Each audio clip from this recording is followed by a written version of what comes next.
if no one's talking and we suddenly burp and we feel the burp coming, can we press the cough button? just like kind of raise your hand like that, and then burp, and then do it. But do your best.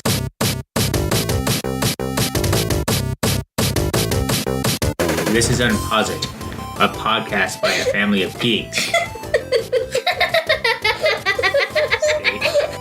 I'm Lady Disdain, and I'm 43 years old. I am the sauce underscore, and I am 11. Underscore the data bites. Faulty one. I'm Furious Girl, and I am 9. Hola, amigos. Welcome to another podcast starting with me. I am the sauce. I am 11. I will rule the world and maybe destroy Jupiter. On to Mom. Well, I'm Lady Disdain with a Y. Why do we need to do this? Because it's fun. Because he did it and we're doing it. It's okay, and he's driving. And I'm 43. I'm the oldest person in the room. I don't always act like it. And Maybe minus the cat. go to the person to my right. Who are you? I am Furious Girl with a 0 instead of an O, and I am 97. Minus 7. She's 9. No, I'm not. Okay, 97. who's after you? That person. Underscore the data bites. What are we talking about today, Sauce? We are talking about Dragsters. Pretty sure that was on a prior podcast. That's the one after next. Okay, we are talking about Captain America, Civil War. Wow. Oh, and I'd like to point out that Mom doesn't act like the oldest one in the room. Dad does, even though he's not. Even though he's It's not. Somebody has to be the grown up here. Oh, I want to be the grown-up. Ooh, Yeah. please. Then settle down, sit still, and I'm serious about that. You about knocked over that speaker again. All right. What's going on? Well, you said Civil War. Are we talking about Civil War? Maybe. Yes, From starting. 1860 to 1865, the American Civil War, or which Civil War? Okay, I'm gonna pretend you didn't say that. Okay, we are doing movie specs first. I was going to say this came out in 2016, May. Uh-oh. He wants to lay on somebody's... So the cat likes, for whatever reason, to lay on paper. And Only important paper that we You gotta hold we it to it, always like, use. we actually wanted him at one point to pick whether he thought Loki or Winter Soldier was the worst enemy or something, and he never did. That's the only thing he never does. That's The right. only paper he never laid on when we were watering. Anyway, Don't commence. bite that outlet. Well, I said that. We're talking about Captain America Civil War, starring Uh-huh. everybody, I hope. directed by the Russo brothers, came out on the 5th of May, 2016. So, we have Chris Evans, Robert Downey Jr., Scarlett Johansson, Sebastian Stan, Anthony Mackie, Don Cheadle, Jeremy Renner, Chadwick Boseman as introducing as the Black Panther, Nice. Paul Bettany as Vision, Elizabeth Olsen, Paul Rudd, Emily Van Camp as Sharon Carter, Tom Holland as Peter Parker, Spider-Man, Frank Grillo as Brock Rumlow, Crossroads, Daniel Bruhl, who's really good, as Zemo. We have Martin Freeman as Everett Ross, Wow. Everett K. Ross. That's a weird little thing. Alfred Woodard has a small part in this. Marissa Tomei. William Hurt, coming back as Thaddeus Ross. I think there's no relation to No relation Ross. there. Should have. That's it for all of It's a the lot. big names, That's but a that was a lot lot. of people. That's what we are talking about today. And that's why we start with this, because now we have a reference of who's in this. Everybody. Jeremy Renner, I think, steals his lines, steals his scenes very well. Whoever he is. And He's Hawkeye, baby. Oh. Yeah. All the characters really don't get overshadowed by any other character. It was very well done, a masterful ensemble performance and direction and writing. Okay, next is superpowers. First, me. I wrote too many characters, so on to Georgia. Everything. Okay, True. what? Well, Everything. Fair enough, but what? Let me ask you kids a question, interview style. No. What were the two main special superpowers that we saw for the first time in this movie? So is this superpowers or super suits and everything? Yeah. Included. Okay, vibranium suit for Black Panther and also Black Panther powers. Basically, the super soldier of Wakanda, if you haven't seen that movie. Well, however, though, The Wakandan berry What's the... Oh, that's... Well, we don't know that. That's not introduced until Black Panther the movie. Yes, but it's still a power. Well, we know that because we've seen But it. I said introduced in this movie. That was my question. It's a strawberry thing. You guys nailed the two things he was getting after, right? Black No. Panther and Spider-Man? The two that were introduced, because Black Panther's powers are cool, but he's basically a super soldier. And Lady Disdain over there mentioned, I wonder if... Who would have? Yeah, your thought about the doctor from Captain America First Avenger, did he visit and have a snippet of that flower? And that's why nobody could reproduce it, because he actually had the flower. But that's for another story. The two main superpowers that I thought that were introduced in here, because Black Panther has basically just super soldier powers, and vibranium, just in a different configuration that Captain America and Winter Soldier do. Mm-hmm. It's Giant Man, Ant-Man getting gigantic, and Spider-Man and his wall crawling over the windows and things. So it was Ant-Man, then it was Scott Lang, then it was Cyclops. And I gotta say, the facial expression of Scott Lang or Paul Rudd when he becomes big and he's like, oh, and his eyes are all big, and it was really funny. That was the question I was looking for. The Black Panther is definitely a new character. I hope. I don't think he's a new superpower. He's a refinement and a ongoing part of the Captain America super soldier level of superpower. T'Challa is the superpower? You basically just said that he was super. Well, he's a new guy in here, and he obviously can run as But fast. then you said he's not the new superpower. Right. Not for Daddy, he isn't, but that's his opinion. And Willis, we also have a lot of super strength. So, like Hulk has super strength, No, right? but he is not a superpower. Who wants to be next? me, because I think both those two went Okay, go. extensively. Go, Bill, go. I didn't write down Ant-Man's thing. I didn't. Oh, I probably no. could have. I didn't even write down Spider-Man. But I think honestly, I got distracted. I was just like, oh, I'm writing everything else down. I did just write down Black Panther. And I wrote down earlier, before we get into the whole seeing how he's involved. You know, when you see him, like, the bomb goes off and he dives for his dad and you know, he's like, oh, I'm going to do things. I'm like, is he super yet? And then I kind of retract that, because then as you see him carry on with the scenes, the battle scenes and the chases, I'm like, oh, he's super. Yeah, that guy went home and got his pedal thing on. So, yeah. Well, I remember watching it in the theater, watching it for the first time before Black Panther came out, wondering, does the suit give him the power, or does he have the power? We were wondering this. We had this thing. It was like, we came to the conclusion that he had the power, but the suit enhances it. But then if you see him and he fights Bucky, he fights Winter Soldier without his suit, and he's full on. You're he's full on, but he wasn't able to overcome him. So that's why we were saying he has the power, but the suit enhances it. Right. I would have to say that suit and his major protection, so doesn't slow down as much when he's hit. So I think that's why the suit. And it's bulletproof. Well, it's vibranium, so That's right. Totally. And can we? Well, that'll be a battle scene. Never mind. Proceed with whatever you're going to do next, Mr. Driver Man. Weaknesses and vulnerabilities. I also wrote too many characters, so who wants to go next? Well, I think Lady Disdain has something to say. I wrote down, which I've written down for weaknesses and vulnerabilities on prior ones. Bucky. It's proven right in the first battle scene with Rumlow or Crossbones. Cap gets totally thrown off. As soon as Rumlow says the word Bucky, he's totally distracted. He's riveted. He's like, what are you going to say? And meanwhile, Rumlow is getting an explosive ready and almost kills Cap. And then it leads to that big explosion that, you know, Wanda or Scarlet Witch tries to move around. So, again, Bucky, and throughout, Bucky is maybe not a weakness so much, but he's a priority point, I would say, a prioritization for Cap, and kind of drives his whole direction in this movie. Yeah, I would agree with that assessment as far as weakness. Dad, next. Don't just stop staring at the TV. And it's just a little bit of Captain America Civil War screensaver stuff. I would echo that sentiment. Says Bucky, it stops him.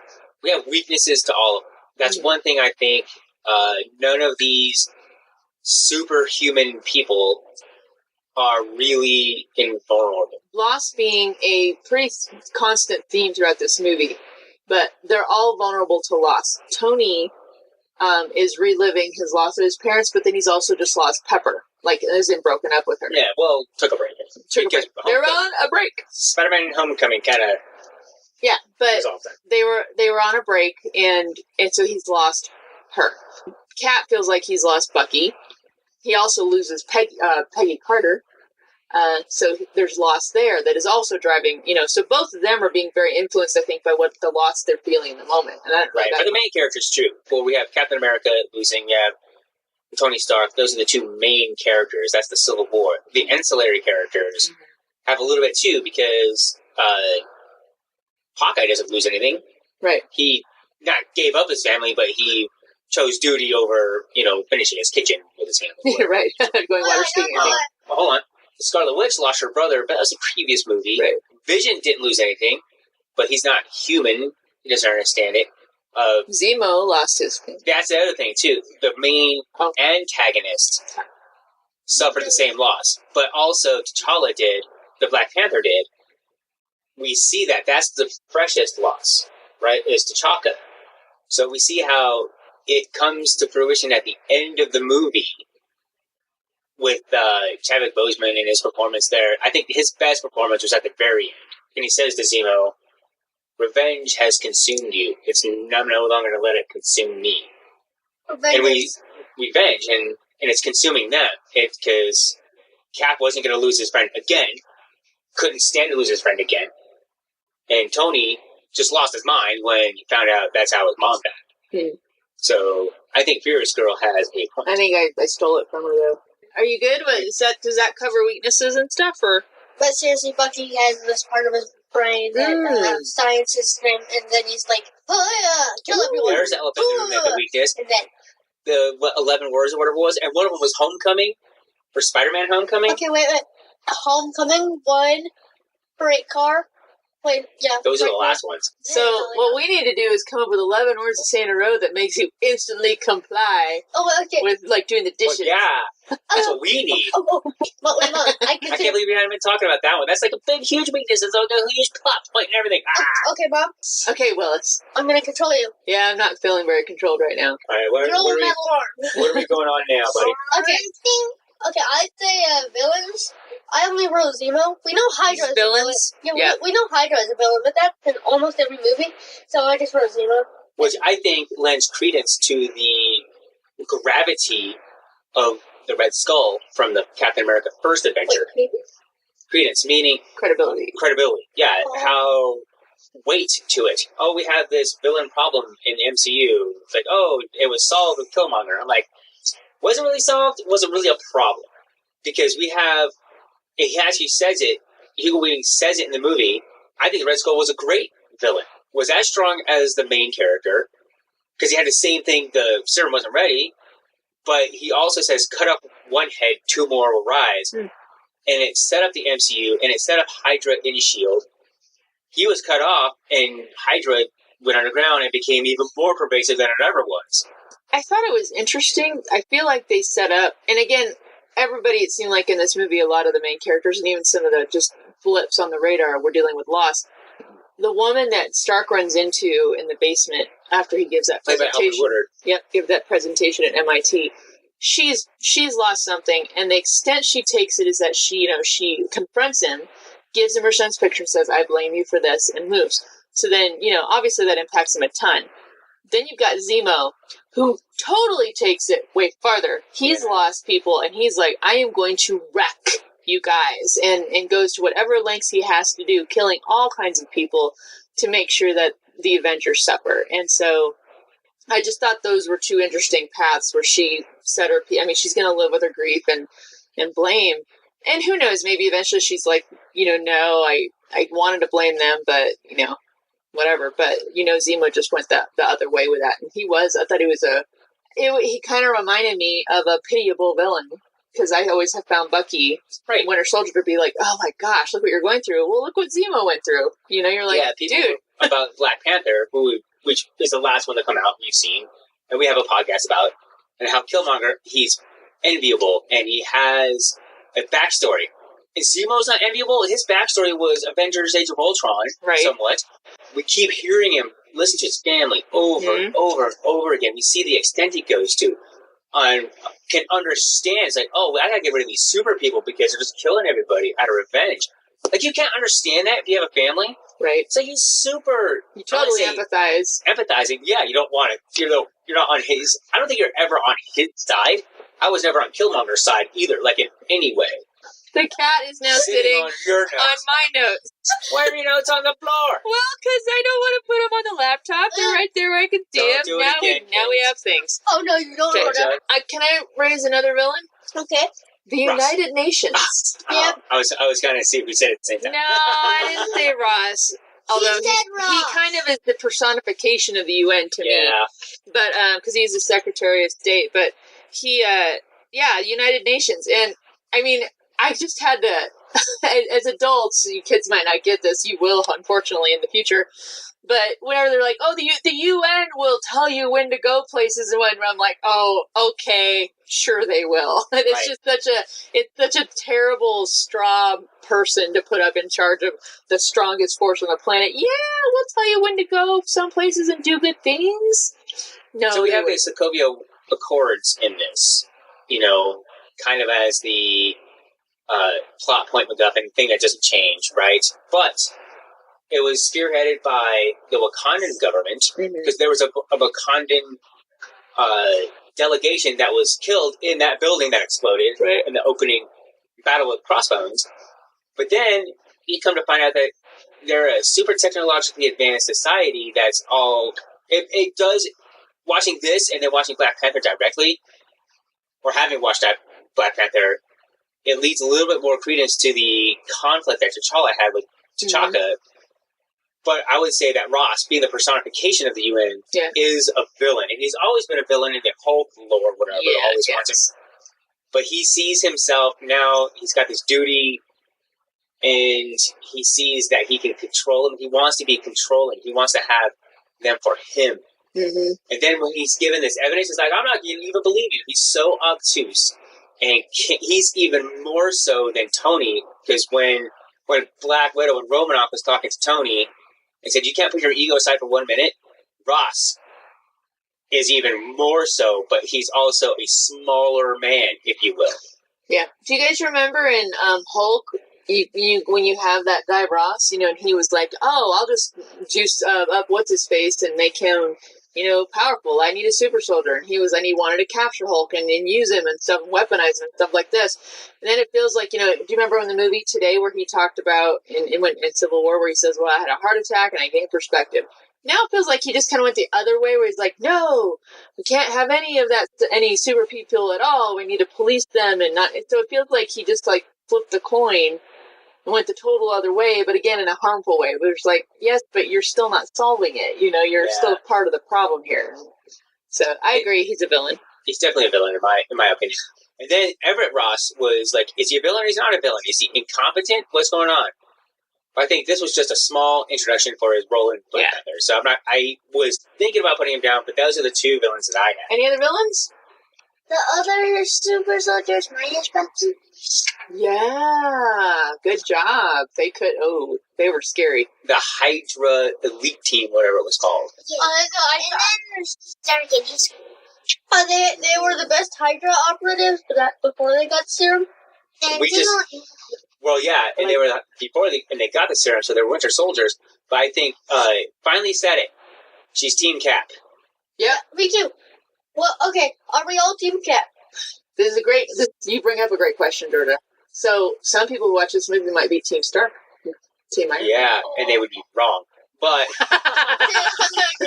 so that's unposit. So say we all. If you're Team Cap, you're gonna say. I didn't want to come out and say it, but if you're Team Cap, you're gonna say Team Cap. Black Panther, Iron Man, Vision, Spider-Man, War Machine are the enemies. Mm-hmm. If you're Team Stark, you're gonna say Captain America, right? Ant-Man, right? Scarlet Witch, Hawkeye. They're the enemies. That's why it's called Civil War. I know. Is there really an enemy? So Georgia, double agent, totally. So who's on whose team? Georgia, you're on team. Team Cap. Okay. You are on Team Stark. She's totally Team. I'm Team Cap. Yeah. You are on. Oh, totally Team Cap. I'm totally Team Cap too. Cat is probably like on the. He's on the team. I'm on the notes. Yeah, team notes. Wait, no. You know what he is? He's probably like so absent-minded. Like I'm Team Palpatine. He's not. I bet he's Team Black Panther because Cap's. Yay. So, Unpause It Crew has decided we are all Team Cap for Civil War. I think. Minus Bill because T'Challa, the Black Panther, is on the wrong team. It's a great movie because I think they all bring up some really, some valid points about why they are on the sides they are. Rhodey is one I'm just like, I get you, man, but I hear what you're saying, but I don't agree with you. Battle and fight scenes. I didn't write too many. I did. Let me move the cat and find out what they are. Okay, so I had the beginning, which was in, started with an L. Lagos. Lagos. Which is in Africa. Yeah. Near Wakanda. Apparently. Mm-hmm. There was Wakanda's in it. And that was cool. Then, where they introduced Panther, the chase, basically. That was in Bucharest. Bucharest. In the compound or where Bucky turned evil and stuff. Oh, yeah. Berlin. That was Berlin. Yeah, Berlin. And, of course, the main one that you see in the trailer, Avengers versus Avengers, Team Captain America. If you're on Team Stark, stop watching this podcast. No, you can listen. Just be angry about it. It's okay. And maybe subscribe and like it.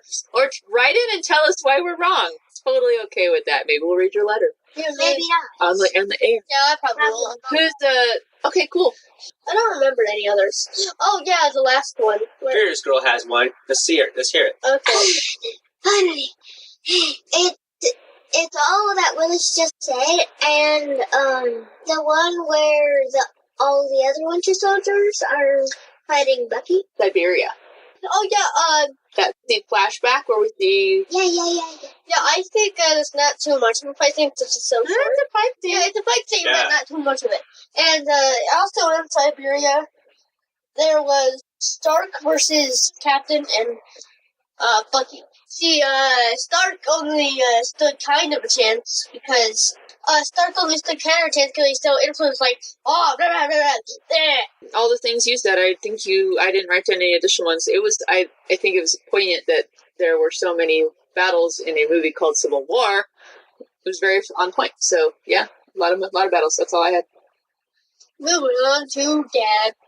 I am going last because... I am the director. Are we talking about the most intense battle, which is when, right after Ross's visit, they're sitting around the conference table, and they talk about it afterwards. That's when they split.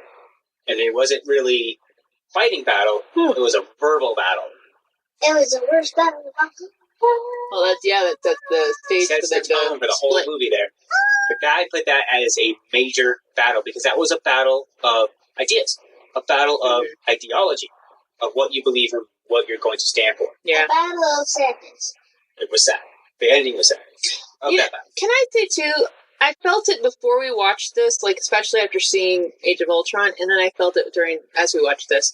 You never really get any kind of... Stark pretty much is putting Wanda, Scarlet Witch, on lockdown in his compound. And this is the same guy who, his machinery was responsible for her and her brother preparing for their life. They were scared to death of him. They hated him in the last movie. Her brother died after joining and stuff. I just feel like I would have liked to have seen something more between Wanda and Stark at some point to say, was there ever any real closure with that?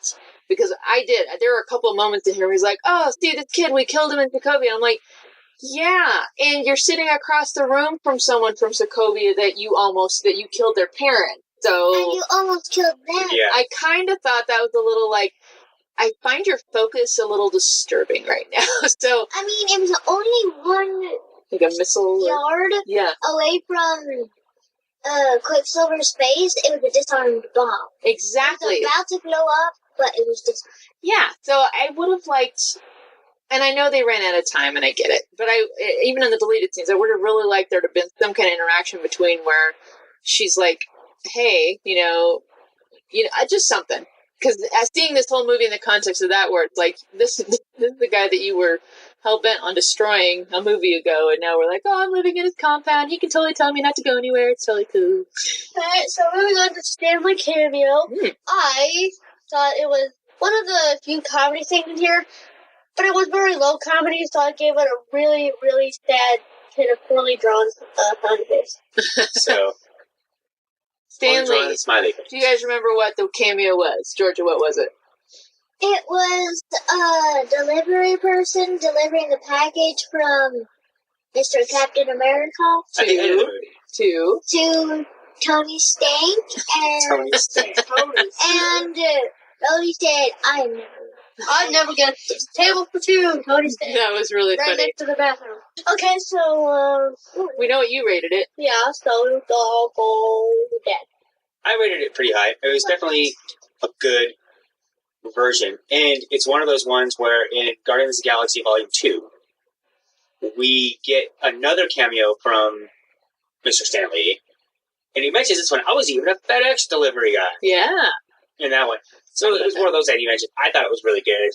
And it led into some more humor. The humor that was lacking in this movie, there was a couple of times where during that intense verbal battle that I was talking about, and Iron Man's like, are you agreeing with me? And Romanoff is like, oh, take it back now.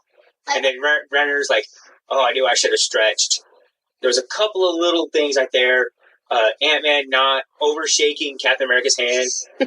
But it was definitely much more low-key and much more an intense movie. Okay, so, before we add anything else, why are you always mistaking Natasha Romanoff for Scarlet Witch? Because it's late, I'm tired. Fair enough. Georgia, go. I give it a 10 out of 10, also known as Happy Face Crying because I'm so laughing a lot. Out of Happy Face Crying because I'm not. Okay. What? Okay, go. Mom. I give it an 8 out of 10. It was good, solid, good moment of funniness, and yeah, and it added levity to a good moment where Brody was talking about he was so serious, he's going to be paralyzed now and all that stuff, and then it was like, ha! So good, good moment. I'm glad I rated it really poorly on face. What's next? Favorite theme. Me go first. Okay. I have no favorite themes or lines or anything like that. Because I didn't find any good ones that I really liked. Okay. Wow, I think we're going to fill the gaps in I think for you a you need little. to take a little bit better notes. We have Furious Girl here dying to prove you wrong. Go ahead, Okay, go. Yay! Okay, so my favorite character was Bucky. My favorite scenes are Ant-Man was Giant. So Ant-Man, when he becomes Giant Man and his eyes get all huge, he's like, Oh, I was like that. That was real. And, All right. and as he's doing that, I silently go, ho, ho, ho, ho, with my hands on my stomach. Jolly Green Giant, huh? Yep. Jolly Green Giant. And I also like during the actual civil war between Avengers happens, and like in Spider-Man are just really weird. Like Spider-Man just goes like talks a lot, and Lang is just like, here you are, gentlemen. What else? What are their favorite things? Nothing. Nothing else? That's fine. Who's next, dude? Dad. I liked the walls comment when Vision walks to the wall. Vision, we've talked about this. But the door was open. I thought it'd be okay. Walking through the walls. That led to a great joke in Spider-Man Homecoming. Like, if you next to the Vision, he kind of doesn't respect the privacy. It was very funny, and it led into other jokes in other movies. So I was like, that's pretty good. Every time Zemo was going, mission report, December 16th, 1991. Mm-hmm. And it led up to the end. You're like, that's what happened on December 16th. And it kept going, and you're just like, It was just, he just kept focus on it. It was so good. The funeral speech, that was pretty good. Mm-hmm. Favorite scene with the funeral and Sharon Carter coming up and kind of solidifying Cap's view of things. The paprikash. Oh, yeah. Spirits lifted, but this is not paprika. Spiderling comment when Stark was meeting Peter Parker for the first time. Yeah. Spiderling, Spider-Boy, Spider. And he's all like self-conscious about it. Those are some of my favorite scenes. Can you move your seat up? Another funny one. Oh, that and one. the guy's like, no. And then at the end of the battle, like, You couldn't have done that earlier? He's like, I hate you. Like, they're little... They're so yeah, good. I think they would be good friends if they were in the same time era. Right. Like Bucky is like 96 years old. I've got 3 more. So, Spider-Man catching Bucky's arm. Like, whoa! Like catching a Nerf ball. And Bucky was like, what the heck? Yeah, this kid's like, this whole time, oh, you got a metal arm, that's so cool. He's like, just like, oh, this is so cool. He's just like, cool. At the end, very end scene between Cap and Bucky and Iron Man, and Iron Man's like, stay down. You'd never tell Cap to stay down. Nope. Oh, This is the 3rd movie, Captain America 3, basically, and every single one he's been told to stay down. He gets up, he's like, I could do this all day. That's So right. you never tell Cap to stay down. Yeah, you never tell Cap to stay down. Because he has him on the ropes. And see, here's the thing about it. After we've seen enough things where Captain America stay down and he wins every time, you'll know that if he says stay down, that he's not going to stay down and he's not going to lose. That's right. Okay, so I'm going to read this from the trivia for Captain America Civil War. This is the last one of my favorite scenes. And we all go, whoa, every time we see it. At around 1 hour and 9 minutes, Chris Evans injured his arm muscles while filming the iconic shot of Captain America holding back a helicopter with his hands. Evans said, quote, that shot is a little bit of bicep porn. Zoom in on the biceps. That's what the script said. Kevin Feige didn't airbrush my biceps. That's me. It's not a utilitarian shot. It's a shot where you're trying to look heroic. That position of holding a helicopter with one hand and the ledge with another is actually a very unnatural position to use to stop something, but we used it because I have to flex my bicep. You're trying to make a scene look great. And I generally messed up my arm doing that shot because of the strain. Imagine. Unquote. Robert Downey Jr. joked that the filmmakers didn't mind that Evans hurt himself because of how great the shot turned out, and that they have been using it to promote the film ever since. Anthony Russo revealed that the iconic shot almost did not happen because on the day of filming there was a miscommunication with the costume department, and Evans came in wearing a thick jacket. They immediately sent him back to change because they wouldn't have been able to film the shot of his muscles bulging as intended in the script. I'm going to go now. Are you done reading your trivia over there? You want to? I'm done. I said I was done. So I wrote down cap and helicopter because, yes, anonymous ball caps. So we pointed this out in prior movies, but apparently if you want to lay low and nobody recognizes you, even if you're a super famous superhero, all you need is a solid color ball cap and some aviator glasses. Did it Winter Soldier? Wanda had one on in the very first scene. She had a ball cap on. Cap and Falcon have one on in a bar. And so does the car. Can we come up with any other time in other movies? Because it happened in Captain America Winter Soldier when he was in the museum watching... Bucky did it at the end of the same movie, Bucky did at the end, again. That's pretty much it. Didn't Iron Man 3... Tony did it when he was at the hardware store. Mm-hmm. Is there any other ones we could think of where they were doing it? Oh, in Age of Ultron, was it a ball cap or was it a hoodie that Thor was wearing? Thor wears hoodies. Yeah, so that's why he was recognized. He was wearing a ball cap. You actually said it during watching it. Like, if he was wearing a ball cap, he would have been totally in disguise. What about, maybe it's just a hoodie too, but let's almost go look back. Does Bruce in the Incredible Hulk movie, the first one, does he wear a ball cap? He totally has a hat when he's, Edward Norton plays it. I wonder who decided to make that a thing. Anyway, we actually discussed this might be something we do for Comic-Con. I love the intro to Spider-Man, the whole scene with him where, Tony's like, because you won the grant. And he just looks at him like, pick up the pace, buddy. We're trying to tell a lie to your aunt right now. I love, and in that intro, I love where Peter, Tony asks Peter, why are you doing this? Why are you being your Spider-Man guy? And he says, when you're able to do the things I can do and you let bad things happen, they happen because of you. Right. And so I loved how that tied back into the Sokovia Accord and the whole, Tony being so hit by his loss that he's like, oh, we can't do this anymore. But it's like, yes, but you're letting bad things happen now. Love the bros in the car when Sharon and Cap kiss finally. And they're just like... That's the kid's absolutely favorite scene. Yeah, whatever. Oh, and Cap totally... I love it. He just kind of looks over. He's like... Because he knew they were watching. He's like, hey, and they're just like... Hey. Love, again, the battle scene, particularly in the Civil War scene at the airport, but love all the ones with Spidey and Falcon and Winter Soldier, Bucky. I love how they just are like, what? Who is this kid? And the last favorite scene or favorite line I had is where Tony is trying to basically he's ready to kill Bucky. And he's got him from behind. He's like, did you even remember them? And Bucky said, I remember all of them.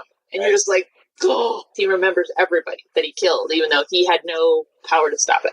So those are my favorite characters. Oh, and favorite character, I am going to go with Bucky. I think he's an intriguing character, and I just like watching that evolve. So I never said favorite character. I would say Cap. Yeah, Team Cap, favorite character, because... My favorite character is Cap as well. Yeah. There you go. And Nice. you and I had the same favorite character, Georgia, and the boys had the same favorite. Why is it your favorite character, Will? He's freaking Captain America. Well, good point. Do I need any more? Well, I'm gonna expound on that a little bit. He had a struggle. He wanted to do the right thing, and he was proposed with something that he absolutely felt was the wrong thing. I think the Sokovia Accord was the wrong thing. Mhm. He was considering signing. He was considering compromising and needed focus, and then was going to just do whatever he needed to do, regardless of the consequence. That's his character throughout the whole thing. He put the wing down into the iceberg. He was going to fight the Red Skull. He was fighting Bucky in Winter Soldier until he finishes his thing, and he's like, I'll just stay here, man. We're good. Yeah. You know, he's going to finish the job. Yep. So that's why I like that. All right, Wheel, what's next? Buddy? I would have to say mid/end credit scene. First, that would be the mid credit scene. That was Bucky in Wakanda. Saying, until they can heal my brain, it's better that I just stay on ice. And then you see that they're doing that.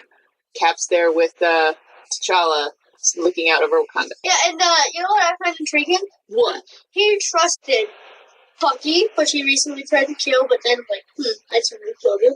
And Captain America, he trusted him with the secret of Wakanda. So like Pretty one of sure the biggest secrets in the nation, In the world. the world nation. But yeah, it goes to show you, and he says it, you know, both he and my father were victims of the same man. Mm-hmm. You know, if I can help one of them, then... Yeah, that was pretty cool. Shows that he's a good guy. That's what they're trying to show, really. He's a good guy, and that the Wakandans were technologically advanced. Like, Stark's suit and everything could not detect T'Challa's jet. Yeah, Totally stealth. that's true. Good point. You know? Remember that? Where T'Challa's following Iron Man out of his chopper? Oh, and something we haven't said, spoiler alert. In Black Panther, it's like if everybody thinks they're a third world country, really poor and stuff. But guess what? They're the most highly advanced civilization in the world. And they have the most money in the world. Well, Pretty much. vibranium does. Because it's the most valuable metal, and they have a whole mountain. Yeah, they've been Well, they mining it. are, Like, I'm quoting from Claw, and he's not wrong. They've been mining it for thousands of years, That's right. and they still haven't gotten it all. So So, the end credit scene, though. well, do you want to rank? Are Are we going to rate it or all? we rating the mid-credit scene, the Bucky scene? So Bucky's scene, I rated it 9 out of 10. Georgia? Mine is 10 out of 10 and it's 8 out of 10. Okay, Dad, what is your? 10. I give it a 10. Okay. I liked it a lot. Also gave it a 10. It did all the things I would want a mid-credit scene to do. And it led right into the very, very end White Wolf scene in Black Panther. Yeah. So it ties, it's that thread that ties everything together. Yep. What about you? 9 out of 10. I already said Oh, you that. said it. And the second one, what's the second one again? End credit is Spider-Man. Remember? Spider-Man, Oh, yeah. and he's got the thing on, it has the Spider-Man thing on the ceiling, and it says Spider-Man will return. That's the end credit. They should have said Black Panther will return. Should have, totally. But they were trying. I think they were. I was saying, well, that's not all you're going to see is Spider-Man. Then he got his own movie. Yay! Well, that's a big deal because, you know, Sony still owns Spider-Man. Lawyers got involved and people, too much money involved. Anyway, So what do we rate that one? I rated it 7.5. I'd probably give it a 7. It was like it was just, Yeah, I gave it a 6. yeah.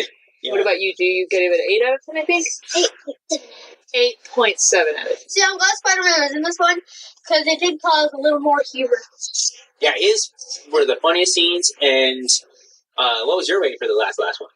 Last, I think I said 6 out of 10. 6, yeah. I think it would have been a lot better if it would have been just like him sitting there, and Aunt May's not in it, and he just like fits it, and it just like goes and he's just like, whoa, cool, like that. Something like that, you know? Yeah. Not the whole, he had a big bruised eye, and it's like, who was it? It was Steve. You don't know him. You know, he's from Brooklyn. His friend was gigantic. Gigantic. Like huge fan, like huge. I'm like, they fell flat to me.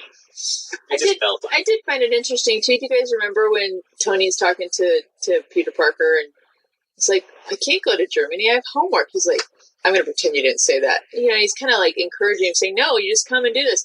Whereas in the next movie, he's like, no, stay home and do your homework and focus and graduate. So, as far as in Spider-Man Homecoming, which we'll talk about, Spider-Man. he says, I want to make sure we talk about this during the Spider-Man thing. I took on Captain America. And Tony's like, if he wanted to, he would have taken you out. And it's like, he totally could tell that he was taking him out. I mean, Cap stops holding back at the end, fighting Tony, and Tony couldn't win in his suit against just a dude. Yeah. So, well, it's not just a dude. Well, no, but he didn't have a special suit. Okay, I want to point out that Captain America, I think I heard this in this podcast, we don't think his whole strength. He's literally one of the most strongest. See, I think Wanda is the most strongest. Vision. Most powerful, maybe. Yeah, Vision. Captain America. Is right there, huh? And Black Panther and Ant-Man aren't Avengers yet. What about Hulk and Thor, you know? Hulk and Thor, they're Ragnarok. Yeah, well, Hulk is in a class of his own, and Thor, I'd say Thor is kind of, I say Thor, since Ragnarok, is kind of with, okay.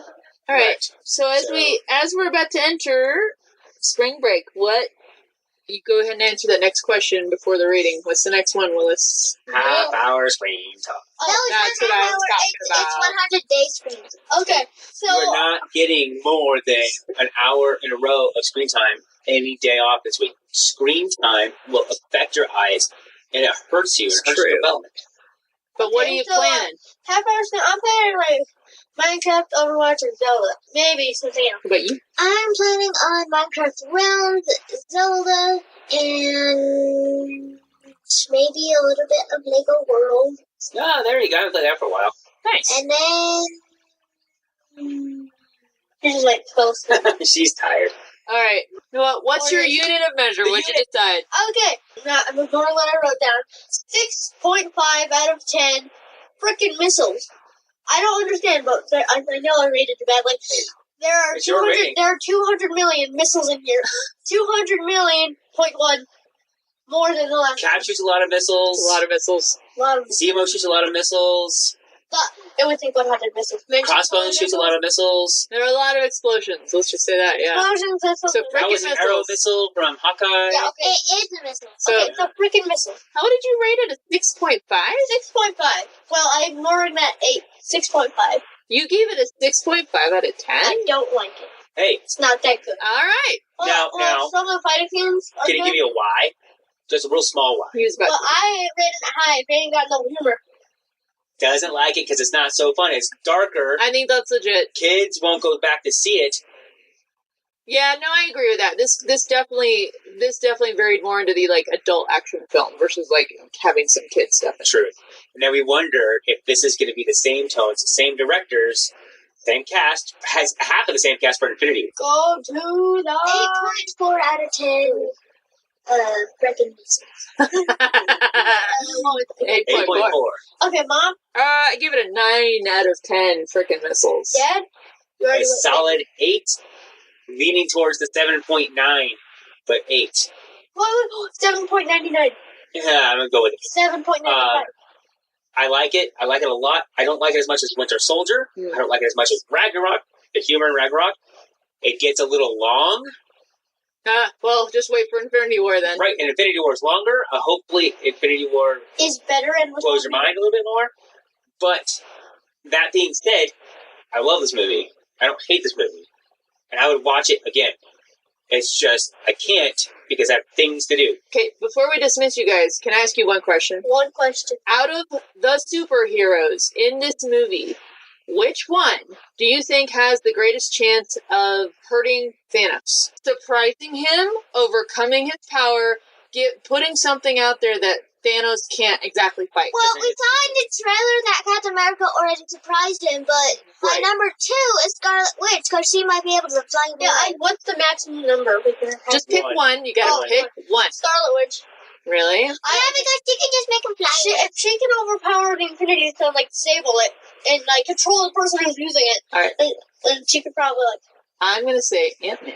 Because I am wondering if some way they are able to get into the quantum realm and control that.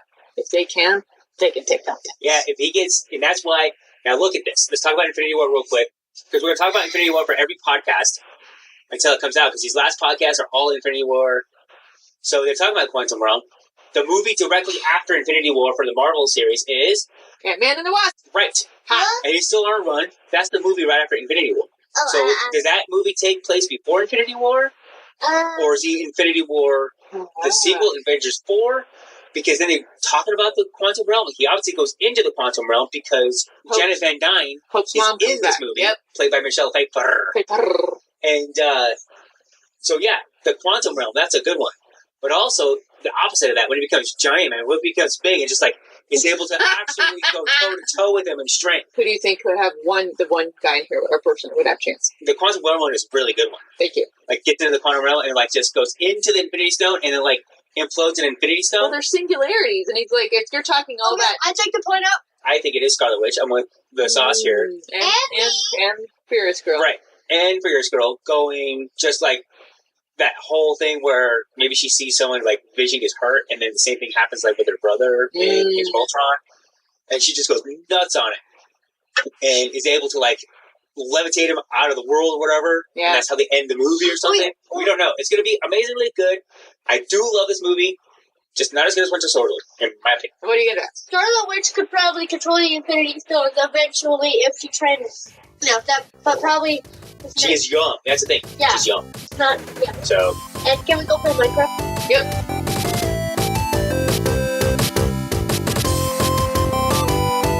Follow Unposit on Facebook, Twitter, and YouTube, or visit us online at unposit.com.